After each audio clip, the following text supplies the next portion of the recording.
abarundi ntibakunda ukuri. Iyo uvuze ukuri rimwe na rimwe hari wakwa no kukuzira, mugabo ndazi neza yuko ukuri kurateba ariko kurashika. Wewe uza wumvirije ivyo navuze vyose, mbega dufatiye ngaha nyene ivyo navuze ko bari ukuri canke wumvise ari kinyoma? Narabwiye yuko ataguhengama, narabwiye yuko atakuja hagati na hagati. Ja ku ruhande rumwe uvuge ko ari ukuri canke ari kinyoma.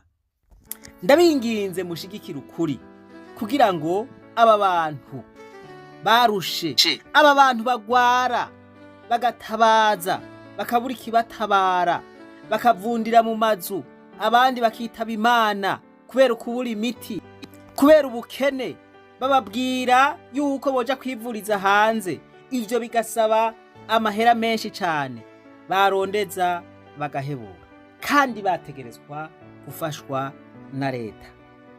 Aba bantu rero kugira ngo bashobore gutabagwa, ndabinginze mushigikira ukukuri. Erega niyo mwashigikira ukukuri, ibi biganiro bikaba, abarundi tukicara hamwe, ico kibazo tuzovaho tugitoreye umuti, sindiyo? Aba bantu muzokumva kenshi niko ndavuga ivyabo, kuko barambabaza cane gose, ndababara ngatuntura kubera aba bantu. Umuntu akubwira ati mvugira, wamuvugira bikanka yuko bamwumviriza, akakubwira ati jewe ndaremvye, ubu ndagotse, ndambaye ibara, ingwara iguma yiyongera, narabuze n'abanterera kugira ngo nje kwivuza. Mugabo kaza wumva amamiliyaridi n'amamiliyaridi yari kumufasha kugira ngo ashobore kwivuza, ashobore kuronka abamuvura, yibwe kandi yibwe n'abagabo babategetsi bo hejuru. Aka rero jewe mbona yuko ari akarenganya ku rwego rwo hejuru. Muti none vyaje gute? Umunsi umwe nagize agisida itangaje kandi iteye ubwoba, naturiwe n'igi, ndasha ndarimuka mu maso. Uwo mwanya sinasubiye kubona, ndahebura yuko mbaye impumyi. Ndagenda ku bitaro vya mbere, aho hari kuri Rwakarede, biranka ko bamfasha. Aho nari nahiye narimutse, wamengo bancaniye ko ifuru mu maso.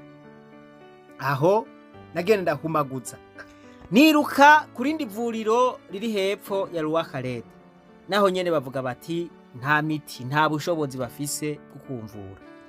Bantwara kuri hopitale militaire, naho nyene dusanga nta baganga bariho. Aho hari mu mwaka wa 2014. Bantwara muri ville aho bavurira amaso, bati umuganga yari kukuvura sihari, niwihangane. Aho ndiko ndarurumba, ububabare nari mfise bwari bwinshi cyane. Voilà, dusubiza kuri hopitale militaire, dusanga abaganga ntabariho. Ndavuga nti Mana, ibi bintu ngiriye nibiki? Urashobora kundeka nkababara nkuko kose nkabura abantu bamvura? Voilà, ndumva yuko bibabaje. Dusubije kuri Rwakarede, baciye batelefona umuganga w'umurusiyakazi, niwe yaje kumvura, yumvise ukuntu nari nagize iryo sanganya ryo gusha. Muri jewe muri uwo mwanya ndiyumvira nti bagabo, hajya abandi baba babaruku, abandi baba bazungurukana ku bitaro bagwaye, bamerewe nabi, bama babara nkuko. Ico gihe ni amaso yuguruka, nkabona vy'ukuri yuko ubuvuzi bwacu bukiri kure cyane.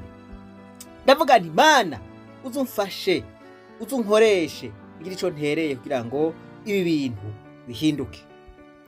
Uno munsi umuntu wese anyituye ambwira yuko agwaye, vyananiranye yuko avugwa mu gihugu c'u Burundi kandi ko akeneye ubufasha, ndamuvugira ata kintu na kimwe ndamusavye, kuko ntasubira nkibuka ububabare nagize umunsi naye nahiye, nkibuka nico nasavye Imana kugira ngo izonkoreshe.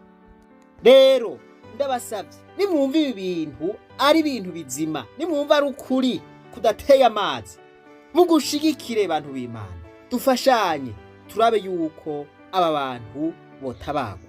Ego rero nariko ndavuga nti uwagira umutima w'ikigongo canke w'impuhwe Imana ikamukoresha canke Imana ikakorera ku mutima wiwe ko ari cyo yomfasha kuko badusavye miliyoni 400 kugira turabe ukuntu noja kwivuza hanze. Ndabaramukije banyakubahwa utuye isi yose ab'Imana yagiye neza yego mwese Imana yahejeje muri hose abari mu Burundi n'abari hanze y'igihugu Imana yahejeje cyane yikanyo yiturizagianye umurasha amasasu 28 Atuye cyagidamye yego nagerageje gusaba ubufasha ariko nabuze ariko igicoko naja kwigwiza hanze ariko nabuze ubufasha bwo kuja kwigwiza hanze none ubu ndaremvye cane. Inzu rero nari ndabituye nibo bampaye nimero zanyu kugira ngo murabe ko mumfasha n'ukuri basi ntume mpfa nasamvye nimba ubwo buvuzi bucokunda basi mugabo mbe naronse ubufasha ko mu gihugu nabo buze bwabuze bwansi bose barantereranye n'abanzi umenga ntibanzi nivyo bibazo hanini mfise yego numva nanje ndi mukene nta kintu mfise byarayangaye igihugu kimbwiye ko atana kimwe kimfasha bwo bushikiranganji bwari bunjeje kwivuna basi nta na kimwe barandahiye.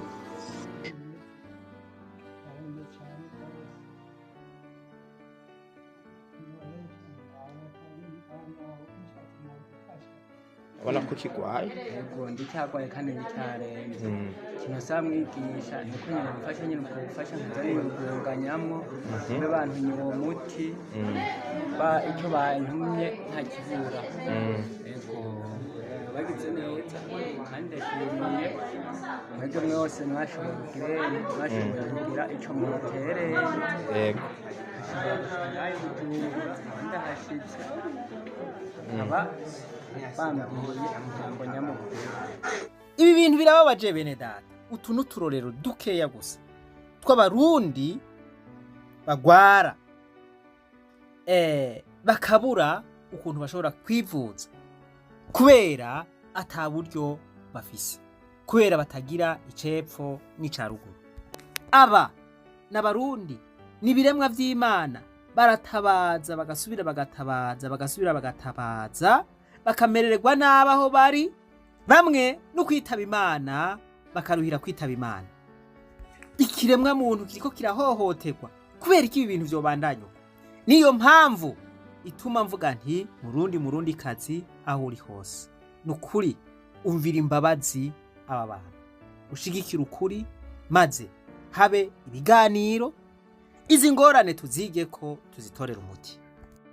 Ibi bibashikira bakarondera ubafasha bagahebura, ejo bishobora gushikira wewe canke bigashikira uwawe canke bigashikira umugenzi wawe. Ibi nyene vyunyuwe nuko umuvyeyi wanje yitavye Imana kubera bahora bamuvura bakamuvura ibitari vyo, hanyuma ingwara yaragwaye bakaza kuyibona ku munota wa nyuma aza yarasinzikajwe na kanseri. Iyo akaba hari ivyuma biteye imbere bari kumuvura hakiri kare kumbure ubuzima bwiwe bukarokoka. Ibi vyose biteranye vyatumye niyumvira umugambi w'amagara meza ku barundi bose. Muri uwo mugambi nerekana ukuntu abarundi two kubaka ivuriro supesiyare, ivuriro two kwita abarundi bose hospital. Iryo vuriro rikaba ari ivuriro specialize, ivuriro rifasha kuvura umurundi wese agwaye ingwara yari gutuma bamurungika hanze waje kuvurizwayo. Uwo murundi agaca avurirwa mu Burundi kandi akavurwa atanikingorongoro atanze. Ibi vyose rero vyoshoboka mushigikiye uku kuri. Akarenganyo